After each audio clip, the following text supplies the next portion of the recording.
Oke, film baru Resident Evil bentar lagi tayang. Tapi kok para fans malah kebelah dua ya? Hari ini kita bedah tuntas semua harapan dan juga ketakutan seputar Welcome to Raccoon City. Dengan semua foto, bocoran, dan rumor yang beredar, pertanyaannya jadi simpel. Film ini bakal jadi adaptasi impian atau malah mimpi buruk? Yuk kita coba urai satu-satu informasinya.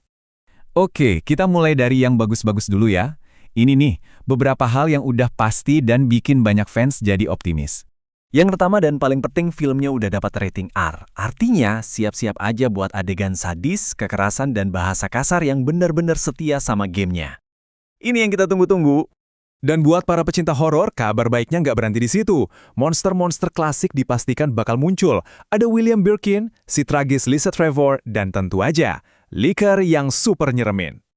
Nah, ngomongin Birkin, ada detail keren nih. Udah dikonfirmasi juga kalau kita bakal lihat beberapa bentuk mutasi G virus dia.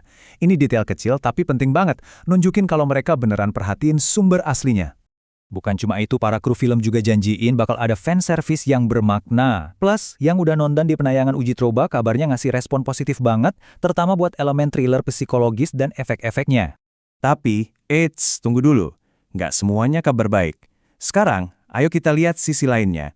Sisi yang bikin para fans deg-degan dan khawatir. Isu yang paling panas, rumor soal cinta segitiga. Katanya, Jill Valentine bakal kejebak di antara Chris Redfield dan Albert Wesker.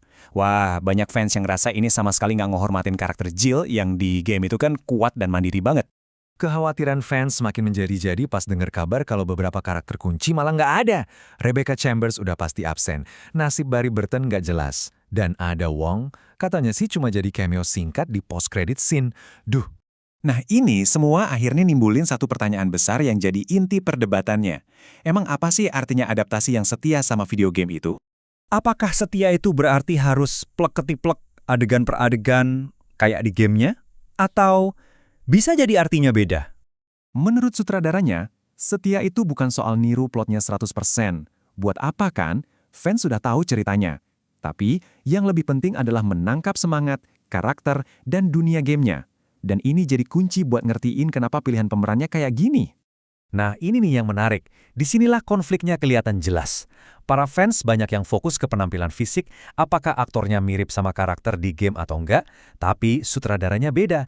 Dia lebih mentingin buat nyari aktor yang bisa benar-benar ngehidupin kepribadian dari karakter-karakter ini. Ini kutipan langsung dari sang sutradara, Johannes Roberts. Dia bilang prioritas utamanya itu ya nyari aktor yang bisa mewujudkan karakter dan kepribadiannya. Itulah kenapa dia milih Avan Jogia sebagai Leon atau Hannah John Kamen sebagai Jill, meskipun secara fisik mungkin nggak 100% mirip. Bahkan hal sekecil kacamata Wesker aja jadi perdebatan loh. Di satu sisi, kita punya tampilan ikonik dari game, mantel hitam, kacamata hitam, kapanpun, dimanapun. Keren banget. Tapi di sisi lain, sutradaranya mikir lebih realistis. Maksudnya, siapa coba yang pakai kacamata hitam di dalam ruangan malam-malam pula? Jadi, setelah kita timbang-timbang semua harapan dan kekhawatiran ini, kesimpulannya gimana nih buat kita para fans? Pada dasarnya, kita kayak dihadapkan sama dua sisi adaptasi. Di satu sisi, ada harapan buat film horor rating R yang sadis, dengan monster dan setting yang akurat banget sama gamenya. Tapi di sisi lain, ada kekhawatiran soal perubahan besar-besaran di penampilan karakter, hubungan mereka, sampai peran tokoh-tokoh penting. Jadi intinya mungkin kita harus atur ekspektasi kita.